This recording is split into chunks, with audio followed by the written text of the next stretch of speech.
Armin froze on the burning sand, his small daughter's hand clutched tightly in his own, as the woman who had once signed his termination letter stood just a few steps away, barefoot in the sunlight, staring back at him with eyes he never expected to see again. The ocean breeze carried the scent of salt and something else, unfinished pain. In that single second, the past he had buried under sleepless nights and unpaid bills came rushing back like a storm he had barely survived. If you believe in kindness, in second chances, and in the quiet strength of broken people trying again, take a moment right now to like this video, comment your thoughts, share it with someone who needs hope, and subscribe to Lonely Dad Strong Heart. Your support keeps stories like this alive. Armin had never imagined his life would narrow down to survival. 3 years ago, he was just another hard-working employee at a growing tech company, clocking in early, staying late, believing loyalty was enough to secure a future. He had a wife who laughed loudly, a small apartment filled with warmth, and a baby girl who smelled like milk and dreams. Then everything fell apart within months. His wife fell ill suddenly, a rare condition that drained their savings faster than they could understand it. Hospital corridors replaced weekend outings. Machines replaced laughter. And one cold night, the world replaced his wife with silence. Grief did not give him time to rest. Bills arrived. His daughter cried at night, searching for the mother she could not understand had gone forever. Armin would sit on the edge of the bed, holding her against his chest, whispering promises he had no idea how to keep. He promised he would be both father and mother. He promised she would never feel alone. He promised himself he would not break. But life tested that promise brutally. At work, his exhaustion showed. He missed deadlines. He forgot meetings. He stared blankly at screens while his mind replayed hospital memories. The company had just hired a new senior executive, a woman known for her discipline and high standards. Her name was Sophia Rahman. She was sharp, respected, and rumored to be emotionally distant. When she called him into her office one afternoon, Armin already knew what was coming.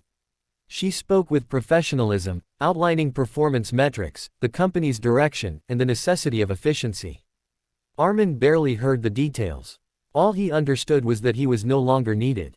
He nodded silently, signed the papers, and walked out with a cardboard box that held his framed family photo and a coffee mug that read, "World's Best Dad." That evening, he cried in his car for the first time since his wife's funeral. Unemployment was a humiliation he swallowed daily. He applied everywhere. He attended interviews where recruiters glanced at his resume and asked why he had been let go. He learned to cook quick meals, braid his daughter's hair badly, and clean the apartment while she napped. Some nights he skipped dinner so she could have fruit before bed. He stopped answering friends' calls because he was tired of pretending he was okay. The beach had become his escape. It was free, open, and vast enough to hold his thoughts. On Sundays, he would take his daughter there. She loved chasing seagulls and collecting shells. Watching her run toward the water was the only moment he felt he hadn't completely failed. And then, on that bright afternoon, fate arranged a meeting he was not ready for. Sophia stood near the shoreline, dressed casually, her hair loose, nothing like the controlled executive he remembered. For a moment, he considered turning around. Pride burned in his chest. But his daughter had already run ahead, laughing as a wave touched her toes.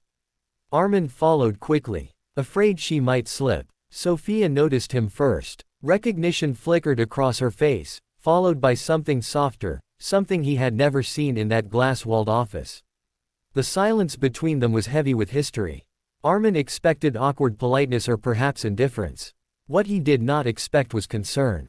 She looked at his daughter, who was now digging into the sand, and asked how old she was. Her voice was no longer sharp, it carried warmth, almost hesitation. Armin answered briefly, guarding himself. He assumed this encounter would reopen wounds he had barely managed to stitch together. But Sophia surprised him. She told him she remembered the day she let him go. She admitted she had known about his personal situation but had been under immense pressure from the board to reduce staff. She said she had replayed that decision in her mind more times than she could count. She confessed that leadership sometimes demanded choices that felt right on paper but wrong in the heart.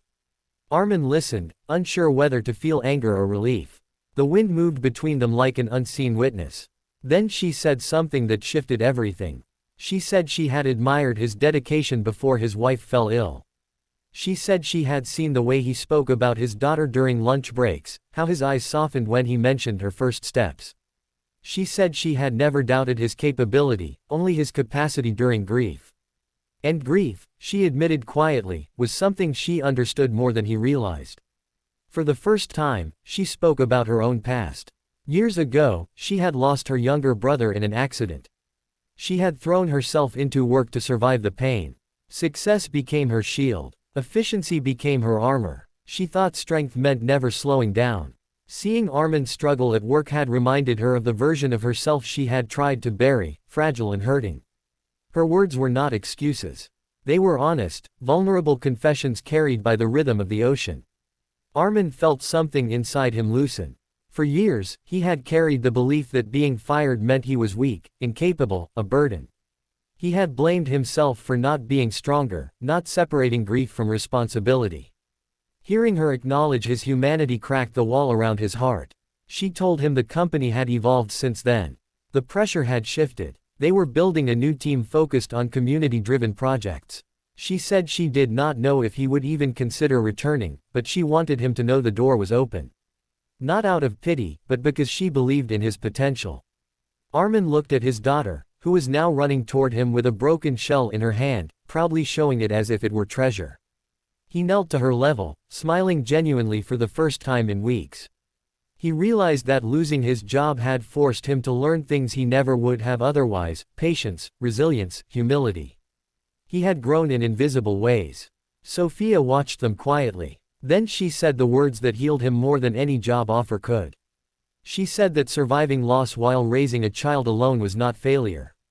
It was courage. She said that asking for time to grieve was not weakness. It was human. She told him he had not been a liability, he had been a man fighting battles no spreadsheet could measure. The ocean roared as if agreeing. Armin felt tears fill his eyes, but this time they were not heavy with despair. They were lighter, cleansing. For so long, he had needed someone to tell him he was not broken beyond repair. He had needed acknowledgement, not sympathy. In that moment, standing barefoot in the sand, he felt seen. They spoke longer than either expected. Not about contracts or deadlines, but about parenting, loss, and the strange ways life rearranges priorities. Sophia bent down and handed his daughter a small, perfect shell she had found earlier. The little girl beamed, unaware that something much bigger than a shell had just been restored. When the sun began to set, painting the sky in shades of orange and pink, Armin felt a quiet hope settle in his chest. He did not know whether he would return to the company. He did not know what the future held. But he knew he was no longer defined by the worst chapter of his life. He walked home that evening with his daughter asleep in his arms, her head resting on his shoulder. The waves continued their endless rhythm behind him, like a reminder that endings and beginnings often share the same shoreline. Weeks later, after careful thought, Armin accepted Sophia's offer. But this time, he set boundaries. He requested flexible hours. He prioritized his daughter openly. And to his surprise, the company adapted. He worked with renewed confidence, not because he feared losing everything again, but because he understood his worth was not tied to a position. Sophia changed too. She led with more empathy, encouraging balance within her team. The culture shifted slowly, but meaningfully. Armin still visited the beach every Sunday. It remained his sanctuary. Only now, he stood a little taller. The broken shell his daughter had once picked up sat on their kitchen shelf, a reminder that even imperfect things hold beauty. Before this story ends, I want to ask you something deeply from the heart.